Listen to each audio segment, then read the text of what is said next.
I don't usually write stuff like this. I'm not the type to share my life online, but what happened that night keeps playing over and over in my head.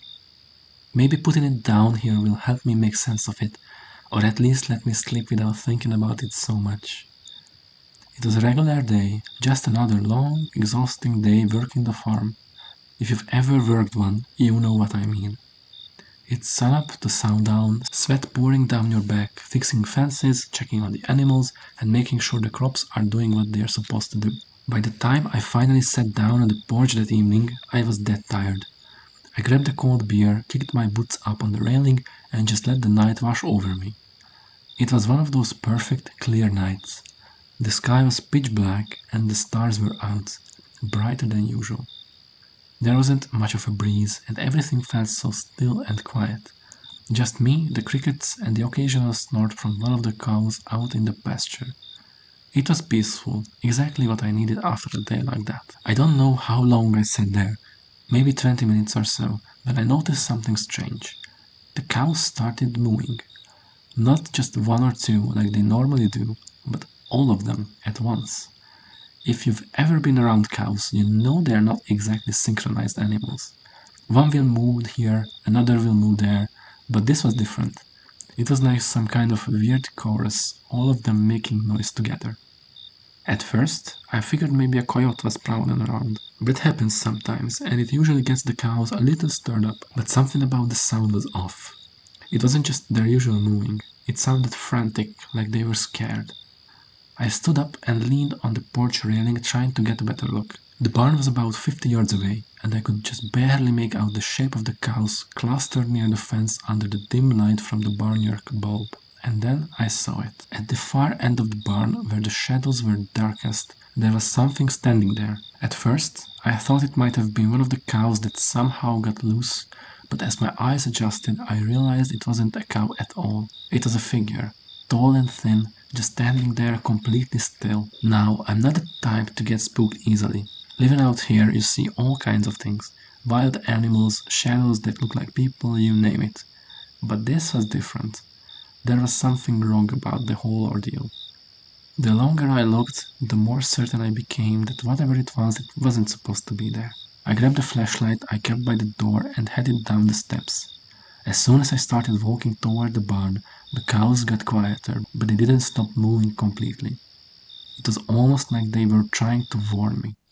When I got about halfway to the barn, I turned on the flashlight and aimed it toward the figure. That's when it moved. It didn't walk or run like a normal person. It just sort of shifted like it glided across the ground, and then, all of a sudden, it turned to face me. For a split second I saw its face, or maybe I should say I didn't. It didn't have any features. No eyes, no nose, no mouth. Just the smooth, hollow surface where a face should have been. My chest tightened and I couldn't move. I was frozen there just staring at this thing. And then, out of nowhere, there was this blinding light. It wasn't like the light from a flashlight or car's high beams. It was so bright it felt like it was burning into my eyes even though it only lasted a second. I threw my arm up to shield my face, and when I lowered it again, the figure was gone. The cows went completely silent after that. Not a single moo, not even a shuffle.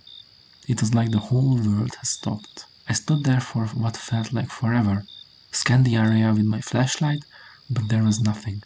No sign of the figure, no tracks, no sound. Just me, the barn, and the cows staring at me like they'd seen the same thing I had. Eventually, I made my way back to the porch, my legs shaking so bad I thought I might collapse.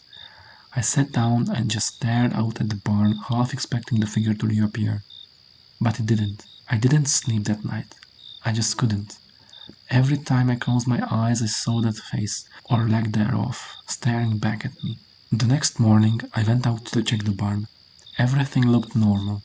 The cows were fine, the fences were intact, and there was no sign that anything had been there. I even checked the ground where the figure had been standing, but there was nothing. No footprints, no disturbed dirt, nothing to prove what I saw was real. I haven't told anyone about this. Not my family, not my neighbors, nobody. I don't know if they would believe me, and honestly, I'm not sure I believe it myself. All I know is that I'll never forget that night. Whatever I saw, whatever that thing was, it wasn't supposed to be there. And I hope to God I never see it again.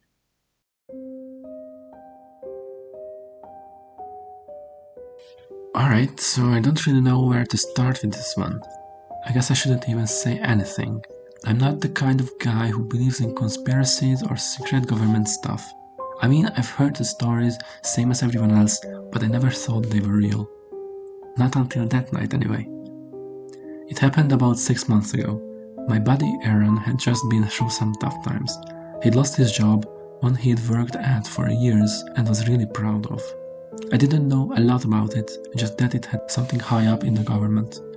Whenever I asked, he'd just laugh it off and say, you wouldn't understand even if I told you. Anyway, he'd been kind of spiraling since then, drinking too much, not really talking to anyone. So when he finally agreed to meet me at this dive bar near my place, I was relieved.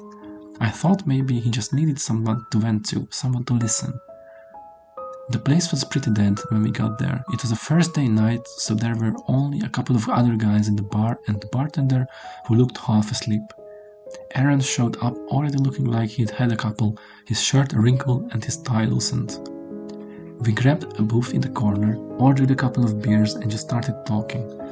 At first, it was normal stuff, how things were going for me, how he was holding up. But after he'd had a few more drinks, the conversation started to take a turn.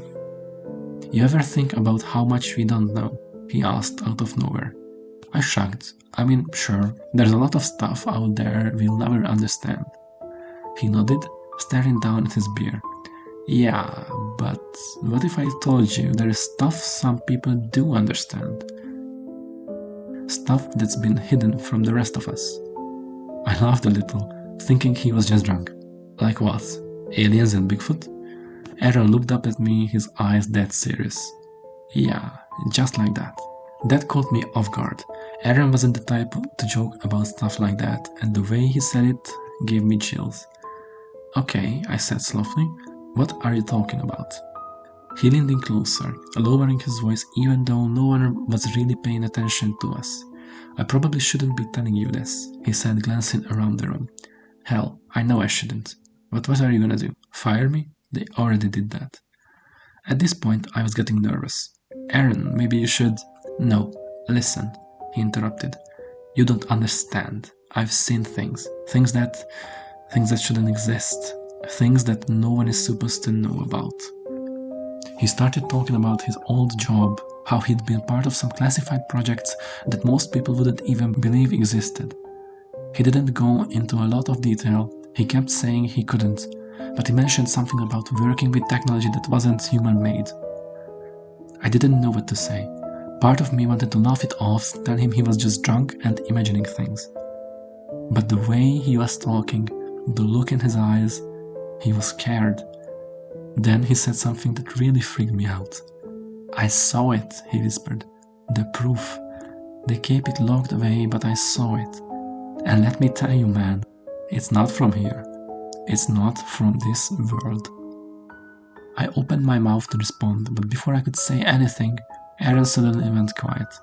His eyes darted to the other side of the room, and his face went pale. What is it? I asked, turning to look. There was a man sitting at the bar, someone I hadn't noticed before.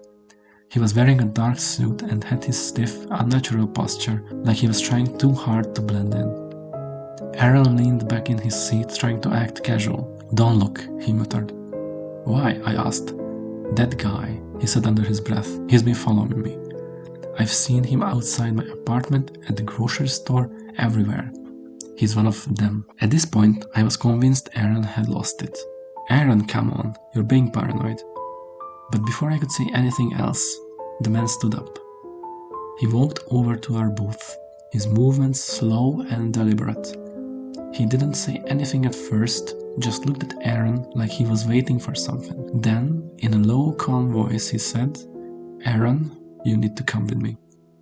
Aaron shook his head. No, I'm done with this. I don't work for you anymore. The man didn't react. He just stood there, staring. I looked around the bar, hoping someone would step in, but the bartender and the other guys didn't even seem to notice what was happening. "Aaron," the man said again, "you've said too much."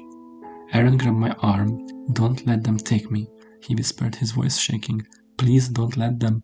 Before he could finish, the man reached down and grabbed him by the arm, yanking him out of the booth. "Hey," I yelled, standing up. "What the hell do you think you're doing?"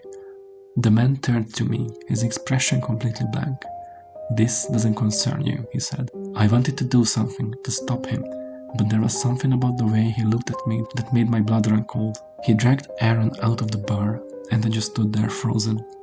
By the time I worked up the courage to follow them, they were gone. I ran outside, but there was no sign of them. No car, no footsteps, no nothing. It was like they'd vanished. I tried calling Aaron's phone, but it went straight to voicemail. I haven't seen or heard from him since that night. I don't know what happened to him, and honestly, I'm not sure I want to know. All I know is that he was scared, really scared, and whatever he got mixed up in, it was something way bigger than either of us. I thought about going to the police, but what would I even tell them?